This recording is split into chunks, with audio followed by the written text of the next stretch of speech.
Hello, good morning everyone.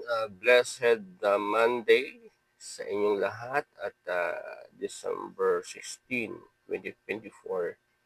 The title of our devotion today, The Government of God is Never End, Isaiah chapter 9 verse 6 hanggang 7, New Living Translation.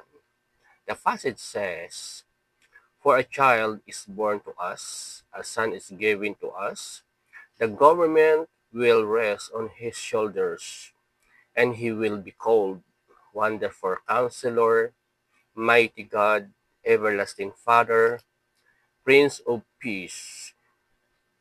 His government and his peace will never end.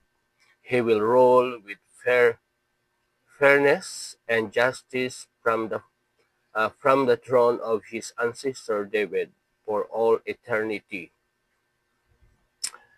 The passionate commitment of the Lord of Heaven's armies will make this happen. So look at the passage. Uh, the government of God is never end. From the beginning until the end, the future,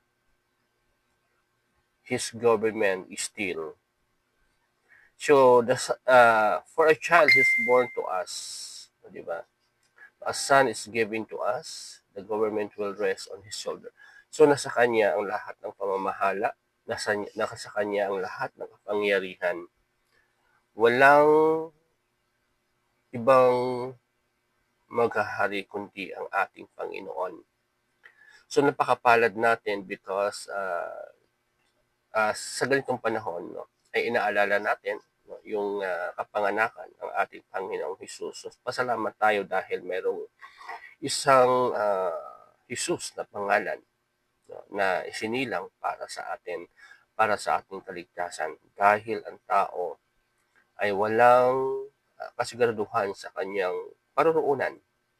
Kaya pasalamat tayo at ito sineselebrate natin ang kanyang kapanganakan. Nawa ay i-focus natin ang ating isip, ating puso sa Panginoon, na siya magiging sentro ng celebration ito. Hindi sa mga bagay sa mundong ito, hindi sa mga bagay ng mga uh, gift or regalo, kundi ang ating Panginoon ay isang mahalagang regalo para sa atin, sa ating kaligtasan. So sa Kanya ang lahat, sabi nga, He is a wonderful counselor, ay siya yung magpapayo sa atin. Siya yung mighty God, siya yung walang hanggang Ama, at siya yung uh, Prince of Peace. Amen? So purihin ang ating Panginoon dahil sa Kanya ay mayroong kapayapaan, mayroong kung sa baga ay control ng ating Panginoon at nasa Kanyang balikat ang pamamahala ng mundong ito at sa susunod pa.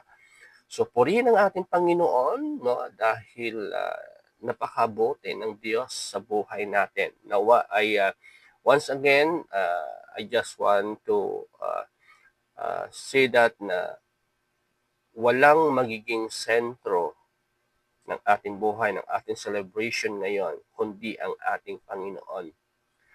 Wala tayong magiging tawag dito, yung ating itataas, kundi siya lamang. So purihin ang ating Panginoon at once again, good morning and blessed Monday sa inyong lahat. So don't forget, follow, share, like for this video. Thank you and God bless everyone.